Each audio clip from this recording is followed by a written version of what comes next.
That morning, I was tending to the roses in my garden, completely immersed in the peaceful rhythm of my task. My hands were deep in the soil, carefully inspecting the roots of the saplings I had just planted. It was a typical day, one that had become familiar to me over the years. The sun was shining, and the quiet beauty of the garden wrapped around me like a soft embrace. But then, out of nowhere, a sharp pain shot through my back. It was sudden, intense, and left me frozen, unsure of what to do next.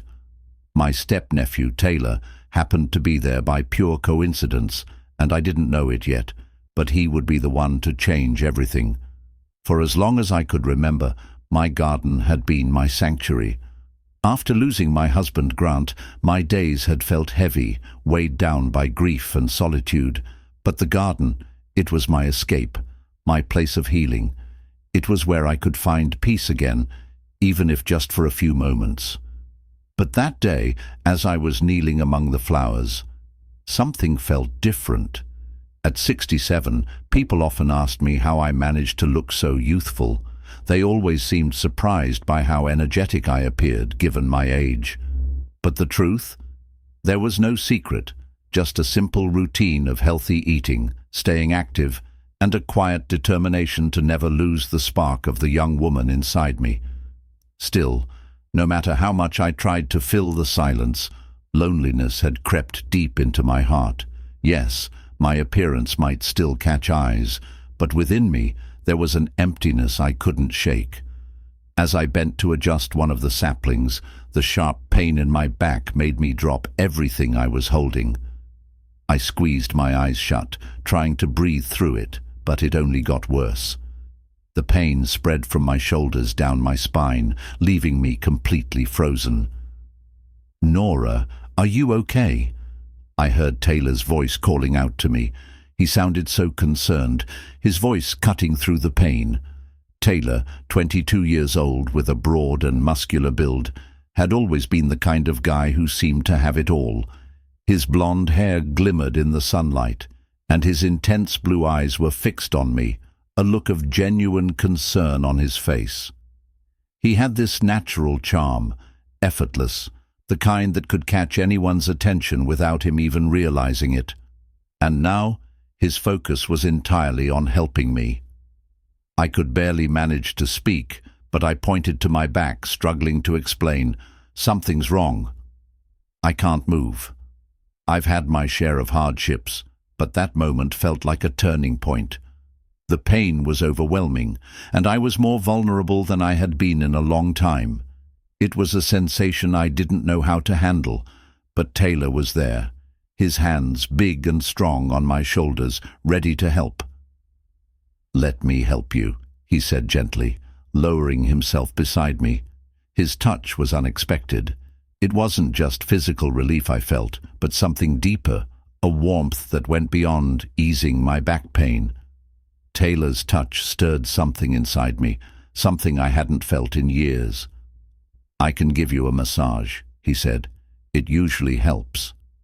His hands were steady and firm, but also gentle as they moved over my tense muscles. As he worked on my back, the pain slowly started to fade, replaced by a warmth that spread through me. I hadn't realized how much I had missed physical closeness until that very moment. There was a strange feeling building within me, one I didn't know how to understand. It was both comforting and unsettling. Taylor's hands were moving with a purpose, but each touch was stirring something else inside me, something I hadn't expected.